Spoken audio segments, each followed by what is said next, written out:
Hello, all you distance learners. All right, so we're ready for poem number 2. This is the poem that you should be studying on Wednesday, March 18th. If you're keeping up with the schedule, it's fine to get ahead. Just please do not get behind. Remember that first you should have logged into Common Lit to complete the questions there for this second poem, and make sure you answer all the questions. Remember that it's okay if you don't necessarily get the right answer. Try your best. But if you leave questions blank, then just like if you didn't answer all the questions for any other homework, you're not going to get the full grade, okay? So make sure you're completing that entirely. So let's get going on poem number 2. It's a classic, very, very famous poet, William Wordsworth. He's a British poet. And this one is titled, I Wandered Lonely as a Cloud. I wandered lonely as a cloud that floats on high o'er vales and hills, when all at once I saw a crowd, a host of golden daffodils, beside the lake beneath the trees, fluttering and dancing in the breeze. Continuous as the stars that shine and twinkle on the Milky Way, they stretched in never-ending line along the margin of a bay. 10,000 saw I at a glance, tossing their head in sprightly dance. The waves beside them danced, but they outdid the sparkling waves in glee. A poet could not but be gay in such a jocund company. I gazed and gazed, but little thought what wealth the show to me had brought. For oft, when on my couch I lie, in vacant or in pensive mood, they flash upon that inward eye, which is the bliss of solitude, and then my heart with pleasure fills and dances with the daffodils. Okay, so what I want to start with today is actually talking a little bit about rhyme scheme. We didn't really deal with rhyme scheme with our first poem because it didn't have a set rhyme scheme, but I want to make sure everybody knows how to do that. When you're looking for the rhyme scheme in a poem, you're kind of listening for that last syllable of sound in each line, and you're simply assigning that sound a letter. Like the first one, the first sound obviously is going to be A, and then B, and then C. But don't get caught up on the letters, because it could be anything. You could highlight the first color, the first sound yellow, and the second, sound, if it doesn't match, it doesn't get yellow, go to the next color, blue. So the A's and B's don't really mean anything other than they're showing that, hey, these lines rhyme or they don't. So let's take a look at this one. So our first sound here, obviously at the end, cloud, we're going to assign that A because that's the first sound. So next we look for hills. Does hills rhyme with cloud? No, it doesn't. So obviously we're going to give that a B. Okay, what about crowd? Well, crowd, yes, that does rhyme with cloud. So we're going to go back to A. Daffodils, so the dills there at the end. What does that rhyme with? Well, look back up. It rhymes with hills. Okay, so we're going to give that a B. And then you can see trees does not rhyme with cloud or hills. So we have to go to the next letter of the alphabet and assign that C. And breeze, obviously, is also going to be C. Okay, so what you have then, and you can keep doing this on your own sheet. You can pause me real quick and keep going. But what you're going to see is that there is a continuing pattern like that that follows what that very first stanza has. Okay, so it's A, B, A, B, C, C. Now, it changes because shine obviously is going to be D, etc., etc., but the pattern stays the same, right? You've got the first and third line rhyming, the second and fourth line rhyming, and then you're ending with a concluding couplet. Also, obviously, I want to make sure everybody understands what I mean when I say stanza. Stanzas in a poem are kind of like paragraphs in a paper. They're just the little sections. So this one has 4 stanzas. And because Wordsworth was writing at a time where very set rhyme schemes and very set meter was a thing, then you can see that he is keeping this very continuous. It was very different from the poem we read yesterday, which was, written a good bit later. Okay, so let's talk about what's actually going on in the poem. He starts out by saying he was wandering lonely as a cloud. Okay, well, that as there should have clued you in. That is, of course, going to be a simile, right? Okay, come on, pen. Okay, So he's just wandering around, lonely as a cloud one day, like the type of cloud you see floating by itself high over valleys and hills. That's the second line. And all of a sudden, I picture him sort of coming over a hill, and all of a sudden he just sees a ton of daffodils. If you don't know what daffodils are, pause it real quick, Google image it so that you can see a picture of what a daffodil actually is. Really typical flower to see in the spring. You may even have some in your yard right now. And so he sees just a mass of them, a crowd. You've probably not seen the word host there used to mean a whole bunch very often, but we do see it, oddly enough, in whenever we're singing Christmas carols. They often talk about like a host of angels in the sky. So it just means a bunch. So he comes over this hill and he just sees tons of daffodils. And they're beside a lake, underneath some trees, and fluttering and dancing in the breeze. So you can imagine what a beautiful sight this would be. You just come over the hill and it would be breathtaking to just suddenly see all of these flowers. It would be the equivalent of if you're, driving home and you finally get a clear shot of the sky and you just see that there's a gorgeous sunset or something like that. Something in nature that just kind of takes your breath away. He goes on to say that the daffodils are continuous as the stars that shine and twinkle on the Milky Way. Got that as in there again, so of course that's going to be another simile. So that's how many there are. Again, if you don't know what the Milky Way is, Google it real quick and get a picture of that. You can walk outside. If it's not too cloudy tonight, you'll be able to walk outside and see it. It looks like a mass of stars, and that's why it's called the Milky Way, because it looks milky, because there's so many stars in that area. So that's how many. He's again describing how many daffodils there are. He says it seems like they stretched in a never-ending line along the margin of a bay. So there beside this lake, it was just never ending. It seemed like there were so many of them. He said he probably saw 10,000 at a glance, tossing their heads in sprightly dance.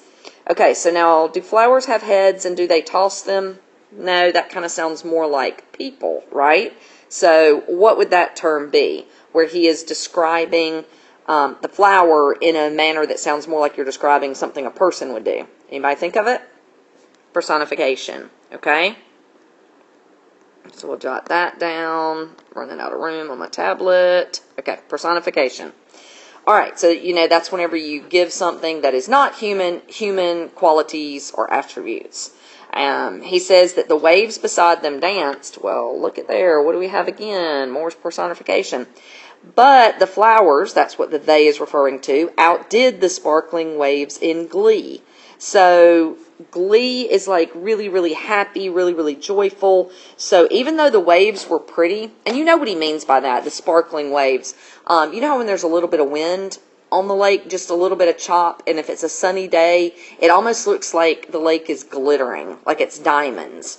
So the lake itself was very pretty because it looked like it was sparkling like diamonds, but the flowers outdid the waves. They were so gorgeous.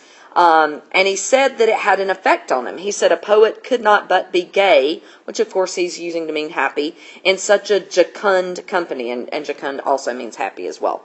So there's actually an effect that this scene of nature has on him, right? And what is the effect? It makes him happy. And again, that may sound a little simplistic, but if you really think about it, there probably are times where you've seen something in nature, whether it was you look out your back window and there's a bunny or a deer or, something like that, or again, a sunset or a sunrise that's just gorgeous, or you see a rainbow and it's the full rainbow.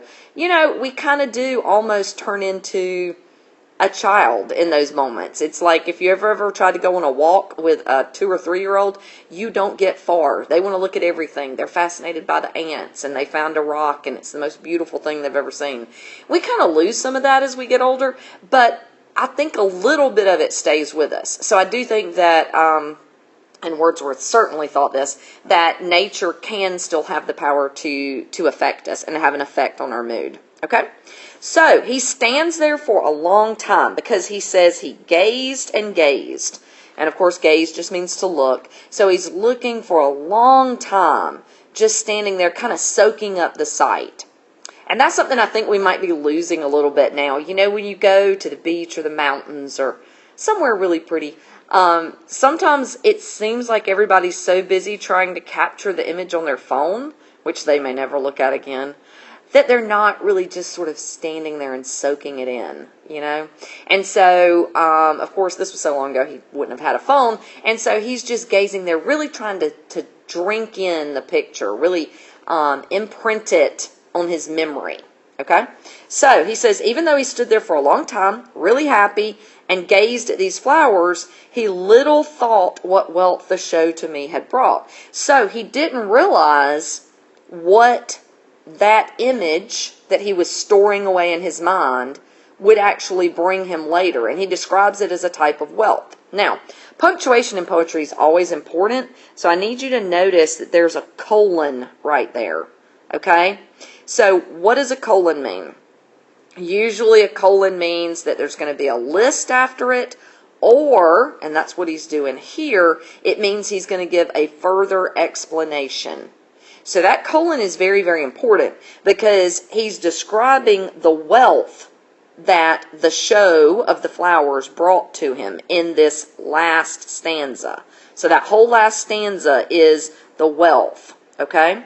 And so here's how he explains it. He says, for oft, so in other words, often, when on my couch I lie in vacant or in pensive mood. So often when he's just lying on his couch, just kind of daydreaming.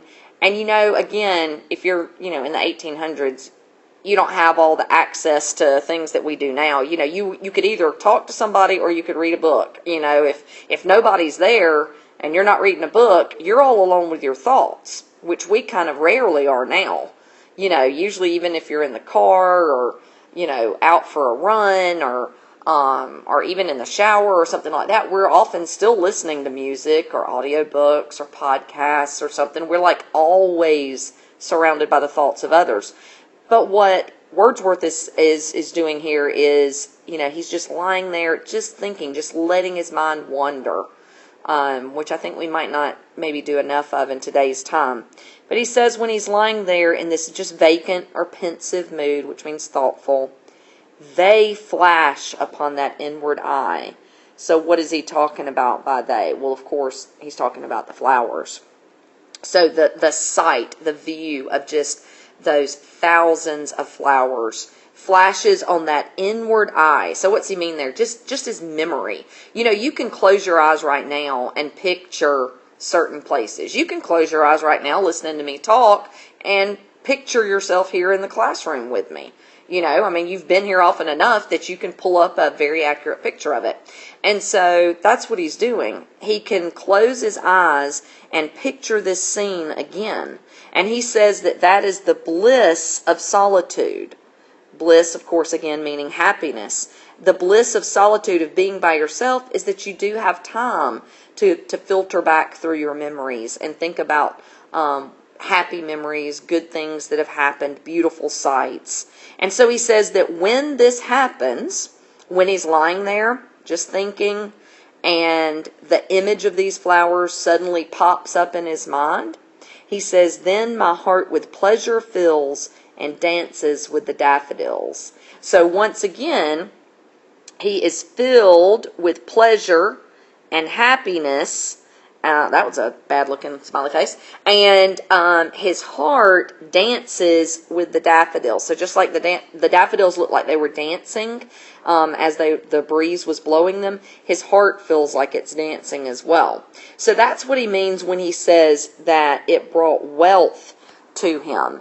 Because not only did he value and appreciate the experience while he was in the moment, but he also, much later, looking back on it, had the value all over again from being able just to sort of relax into that memory. So normally when I teach this poem, I challenge students when they go on vacation to spring break to kind of, wherever they go, really kind of take in the moment. I'm hoping you're all staying home. You know, we got to self-isolate. But the next time that we do get a chance to travel or go about and be on our own business, then try not just to get stuff on your phone, but try to really put it in that inward eye as well. so that you can kind of have that moment to return to, like Wordsworth describes here. Okay, so obviously you've got title of the poem and the poet. You should be able to write a summary or paraphrase of what the poem's about. What can we tell about the speaker? What would you say about the speaker here?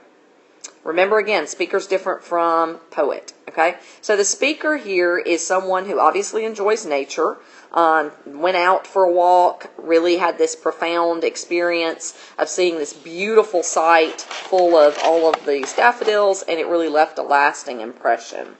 He is obviously a very sort of thoughtful soul, because sometimes even when he's just lying around thinking, that image pops up again, okay? So definitely seems to appreciate nature. Obviously with literary elements, we've already got a few on here. We've talked about simile. That's whenever you're using like or as to describe something, and it's even in the title. I wandered lonely as a cloud, and we have several other ones as well. So simile, again, is just another way to describe something. It's figurative language, so it helps us to really kind of have a picture, a mental image. So instead of just picturing him wandering around, we picture him like that lone little cloud floating in the sky. Obviously, we have personification in several different places. You've got the daffodils fluttering and dancing in the breeze. You have the daffodils tossing their heads in sprightly dance. You've got the waves dancing. So you've got a lot of different places where he is personifying things in nature to make it seem very lifelike and like it's happy too. And it's almost like the happiness is contagious and it rubs off on him. Not that we want to talk about contagion right now. Okay, and then when you want to talk about the third one in here, I'd like you to put this in the comments. What would you say for the third literary element? We always want to try to get at least 3 in there. We've talked about the simile. We've talked about the personification. Based on my discussion, what would you say as the third literary element that you think Wordsworth purposefully used here in order to give us a certain effect from this poem? Okay? And then for tone, got a little bit of a challenge for you there as well. I would like for you to check your email, and I emailed you a tone list. So it's really just a list, and I didn't create it. I got it from somewhere, but it's a list of all these kind of words that really go beyond happy, sad, etc. Okay? So I would like you to go through the list and consider what word you think would be the most accurate for the tone of this poem. Okay? I think having that list at your disposal is really going to help you. Maybe you can screenshot it on your phone or something if you don't have access to a printer, so that as we're discussing the poetry, you can kind of keep coming back to it. Okay? So let's see some comments about the third literary element and why. Don't just say like, oh, I think it's blah. Explain why. And you can agree with somebody or disagree or put your own. And then if you want to jump in on tone too and say, hey, I think the tone is this. Let's do that too. I'm really missing y'all. I'm missing the class interaction. It's kind of boring sitting here by myself. So let's see if we can get some of that interaction going in the comments. And I'll be back with you tomorrow for poem number 3.